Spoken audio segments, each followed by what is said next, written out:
ప్రస్తుతం సెక్రటేరియట్లో మంత్రి కోమటిరెడ్డి వెంకటరెడ్డి మాట్లాడుతున్నారు. లైవ్ చూద్దాం.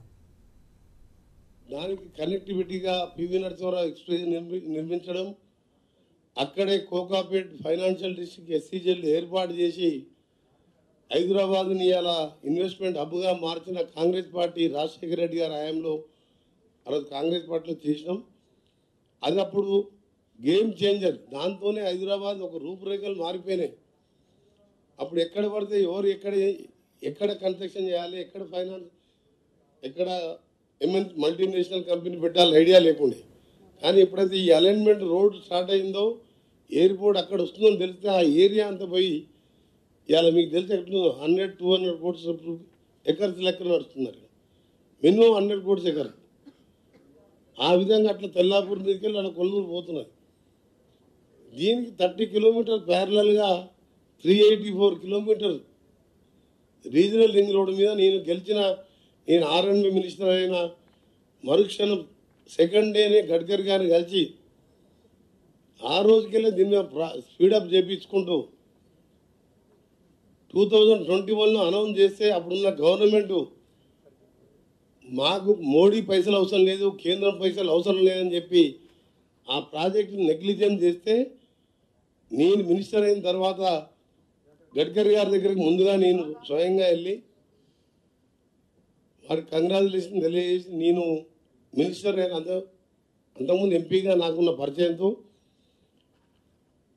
ఆ రోడ్డు విషయం చెప్పడం, ఆ మొదటి మీటింగ్లోనే నల్గొండ బైపాస్ రోడ్డుకు ఒక 700 కోట్లు, అలాగే మంచిర్యాల మన ఆర్మూరుకు గ్రీన్ఫీల్డ్ హైవేకి ఆ రెండు కూడా మొదటి మీటింగ్లో ఉండి శాంక్షన్ చేయించినాం.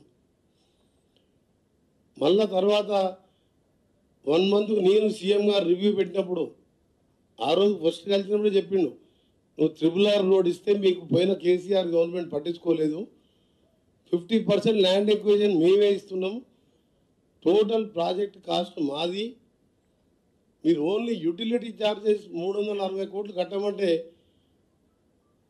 అప్పుడు ముఖ్యమంత్రిని టోటల్ మిస్గైడ్ చేసి అవగాహన లేని చీఫ్ సెక్రటరీ సోమేష్ కుమార్ ఏం చెప్పిండు, సోమేష్ కుమార్ ఒక లేఖ రాసిండు మేము యూటిలిటీ ఛార్జెస్ కట్టమని. రోడ్ అనౌన్స్ చేసినప్పుడే ఫస్ట్ ఎంఓఈలోనే యూటిలిటీ ఛార్జెస్ మేము కట్టుకుంటాం, ల్యాండ్ ఎక్విజిషన్లో 50% construction of road total by national government, central government, అది కండిషన్. మేము ఇలా కట్టబోయేసరికి మేము అసలు రోడే క్యాన్సల్ అని చెప్పి వాళ్ళు లెటర్ రాసిండు. నేను గడ్కరీ గారు చెప్పాను, నేను మా ముఖ్యమంత్రి గారితో మాట్లాడి వెంటనే దాని మీద మేము కట్టుకుంటాం యూటిలిటీ అని చెప్పి మళ్ళీ చీఫ్ సెక్రటరీ గారితో గవర్నమెంట్ ద్వారా కేంద్రానికి లెటర్ రాపించి మళ్ళీ ఇప్పుడు ప్రాసెస్ అంతా స్పీడప్ అవుతుంది. సరే మధ్యలో ఎలక్షన్ కోడ్ రావడంతో ఇంకా ఆలస్యమైంది.